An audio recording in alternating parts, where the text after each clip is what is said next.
Well, for me, I think I've always looked at the conductor as a superior. So I'm really interested, to get into, inside of the mind of the conductor, because like it's often a position where I'm like, wow, like imagine what it is to be in front of all those people. Like that would be so daunting. Like it's quite a tricky position to be because you're not making any sound. You literally have a single stick, fancy stick, right. but you literally have nothing to work with except the orchestra. Right. So I think the conductor, the biggest thing they have, the assumed trust of the orchestra.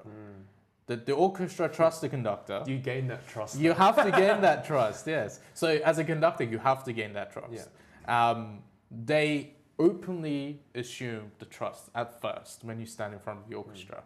And they will judge you, obviously, like the way that you conduct, not like, on who you are, but the way that you conduct. They'll try to read your body language. They'll try to, and you also try to read the orchestra and see what the levels are, what are the strengths and weaknesses, why are you doing it. Usually it takes like 10 minutes, 15 minutes to orchestra to like you or dislike you. That's a very initial impression. Yeah, that's a very very common things like in conducting competitions. But the conductor, I think of it as a conductor, as you said, I'm trying to help the orchestra get to the level, push them a bit higher than what they would do like individually as a collective, because when people do it as a collective, they can push each other as well. So the conductor's there to support those musicians, to help them get to that level of with confidence, obviously, but to that level of excellence or passion or whatever the music conveys to be.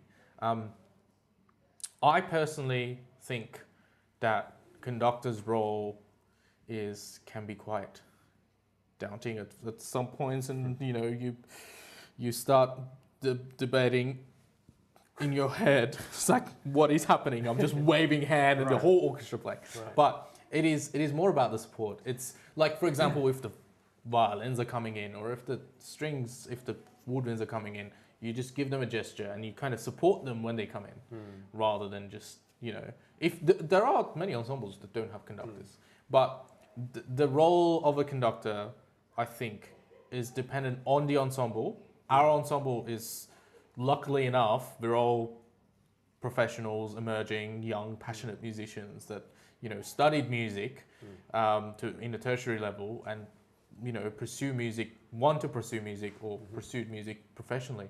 And they already passed that kind of going through, this is this, please don't play that. But it's more about creating unity through the orchestra as a conductor. Right. It is a mystery to many what the conductor do, like overall. It is never a long enough Uber drive for me to explain to the Uber driver, what does the conductor do? I just told him, watch a documentary about it. Just look at my stick. Yeah, just look at my stick. I just wave the stick and get the opportunities to do these amazing works. But it is a lot of score preparation. Right. Conducting is not, it is maybe 50% about music and 50% about logistics, know which players are. Believe it or not, it. There is a lot of politics in every organization. Of course. Being aware of that and making right decisions and, doing all that. So it's very daunting position to be in, but also exhilarating. Like when we did Dvorak, there were moments that I don't think I'll ever be in that situation again, to those massive chords, just stand in front of the orchestra. I was going to say that actually, because, I can't imagine how it feels to be up front and to wave your arms in a crazy way and for the orchestra to produce something that you admire. And that's exactly, it's like those moments where, for example, the start of the second movement in Chai 5, it's like, you get to control when the horn comes in. It's like, these are moments that, no one else can kind of experience but you. So maybe that's like the balance of like, maybe I'm doing all this crazy stuff, but I still get to have a bit of control. Yeah. And you experiment with the colors and what you want out of the orchestra.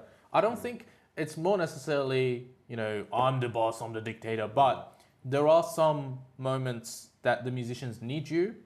There are some moments the musician would have suggestions or need your suggestion in terms of when to come in and how they want that phrasing and what character they want to come in. Yep. So I think I try to tell musicians they should bring an idea as a musician, and we all do in our orchestra, Sydney Concert Orchestra. They're all amazing musicians that have ideas, but then we can work around to match and try to unify that idea throughout. Yep. Like as you said, the second movement of Tchaikovsky, those string chords are just like, I'm already excited about it, man. You already know how you want those to be played. I already know how it's going to be, and That's I know the principles quite closely, like you, and because of that, also relationship between us, all the friendships and all the colleagues, I feel like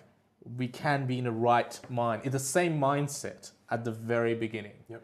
And it's going to be something that you can't capture if you're not in person in that auditorium. Right. So that's another reason that live performance is a whole other world than just listening to recordings. Like being in that moment that it is happening. The fact that it's already so impactful on the recording, like you can't even imagine what it's going to be like live. So yeah, so I think conducting goes through all those moments. I mean technicality, beating 4 and 2 and all that, waving the stick, or remember in to 5 change, when or it's in supposed to be in 5. 4. Yeah, exactly.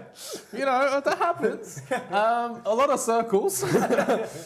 Circles are conductor's friend, but it's all those moments that make one want to be a conductor, but also all those moments that make one potentially not want to be a conductor because there's the pressure, the management.